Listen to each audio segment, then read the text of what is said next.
Have you ever noticed there's some people who always seem to be in a good mood, always cheerful, always smiling, and you say to yourself, come on, nobody's that happy all the time.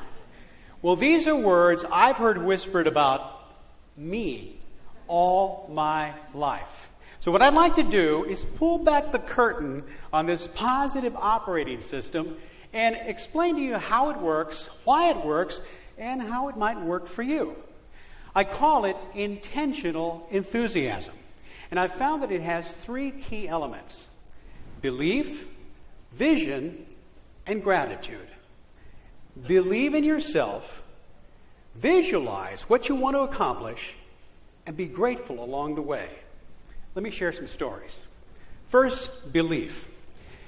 When I was 13 years old, I wanted to be on the radio so badly that I couldn't wait to grow up. So I created my own radio show with my little portable tape recorder and my record player. I would play the songs and then talk just like they did on the radio, then take these shows and play them for my friends on the phone. Now, let me explain. We didn't exactly have a phone. You see, we didn't live in a house. We lived in my father's barber shop. He partitioned half of it. In fact, it wasn't even a full address. It was 908 and a half Nolan Street. Half was a print shop and half was my dad's barber shop. So we lived in half of a half. The reason we moved in there was so that my mom and dad could give my brother and me the education they never had. And so the phone was on the wall next to the shoe shine stand in the barber shop. And at night, my dad would give me 3 dimes, and I would stumble in the dark, in the barber shop, make my way to the shoe shine stand, sit there, and dial one friend at a time and play my little productions. And when I went to bed, under my pillow was my favorite radio station. And I would fall asleep dreaming to myself, one day I'm going to be on that station. One day. Fast forward 9 short years, I was not only on that station, I was programming it. Believe in yourself. Vision. In 1950, a swimmer by the name of Florence May Chadwick became the first woman to swim the English Channel both ways. And while many lauded her accomplishment, there was something she'd always wanted to do ever since she was a kid.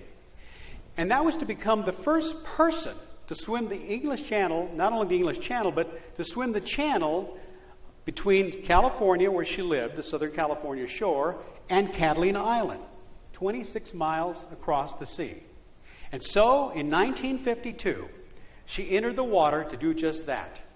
She swam for 14 hours. There were 3 little rowboats following her. One of them had men with shotguns scaring away the sharks that would circle around her. The sea was very choppy, and it was very thick fog that day. And so she swam and swam. Her mother was in one of the boats and said, "Florence, you don't have to do this. You can give up." She said, "No, I want to keep going." She swam for another hour and finally did give up. As they were pulling her onto the boat, the fog began to lift, and there, less than a mile away, was the shore she was trying to reach. With that vision burned in her mind, she came back 2 months later and not only made the full distance, but did it in half the time of her failed attempt. She later said that it was that vision of the shore burned in her mind that indeed gave her the stamina and the strength to get to the other side.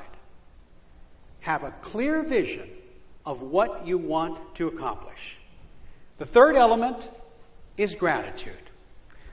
I love this story about a professor who taught in a college class. It was an early morning Monday class, and he told his students to get out their notebook and go to a blank page and draw a line right down the middle. He said, on this side of the page, I want you to put all the things you hate about your life.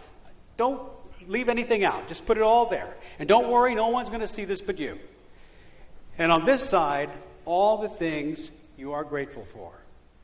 Well, the students were kind of puzzled, but they did it anyway. And as he walked around the classroom out of the corner of his eye, he could see that they had a big, long list on this side and a very short one over here. He said, all right, put your pens down. Now count all the things that you listed on the left side of the page. Everything that you hate about your life. Take that number and come up to my desk. Next to it, he had a big stack of burlap sacks and a big bin of potatoes. He said, take that many potatoes, put them in the sack, and carry that sack with you from class to class. And whenever anybody asks you what it represents, tell them. This is about 8:30, 9 o'clock in the morning. By noon, there were abandoned potato sacks all throughout the campus. These students were tired of carrying their negative energy and were now free to focus on their gratitude. Eckhart Tolle put it this way. He said, acknowledging all the good that you already have in your life is the foundation for all abundance. Pretty powerful. I received a reminder of the power of enthusiasm from a most unlikely source one morning. I was driving to the radio station to do my morning radio show, and I pulled into a drive-through restaurant to get some breakfast. Out of this little speaker came this beautiful voice that said, "Welcome, how may I serve you?" And I thought to myself, wow, they have recordings now. And as I gave the order, that same voice repeated the order back to me and then said, "Come on up, I'll have it ready for you." Now I was really intrigued. As I pull up to the window, this lovely lady says, "Hi, my name is Ruby. What is your name?" She puts her hand inside my car. I'm saying, "Hi, I'm Sonny." She says, "Now you wanted 2 sugars, didn't you? And we'll make some fresh bacon for you. Be ready in about 30 seconds. You doing okay?" I'm getting 5-star service at a drive-through restaurant. I couldn't wait to get on the air to tell my listeners about Ruby. And I couldn't wait to get off the air to write a letter to the president of her company. Well, as time went on, we had these little 90-second conversations. Come to find out that Ruby was recently divorced. Her husband came home one night and said, "I don't want to be married anymore." It was as if she had the rug pulled out from under her.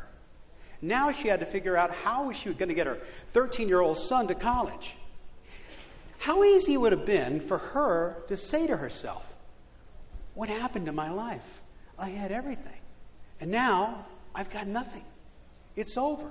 I'm working in the middle of the night for minimum wage." But that was not Ruby's attitude. And one morning, she taught me a lesson that I will never forget.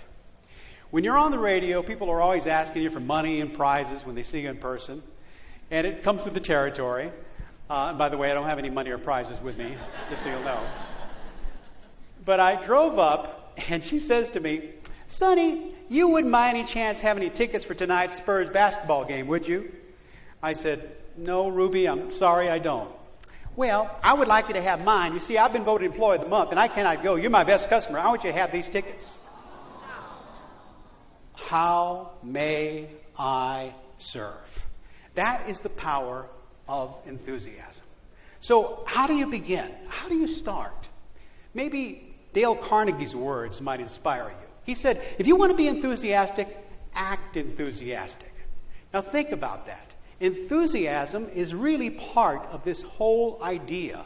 And intentional enthusiasm takes you to a whole other level. Enthusiasm, from the Greek entheos, in spirit, the spirit within. And when that spirit is intentional, well, you are limited only by the size of your dreams.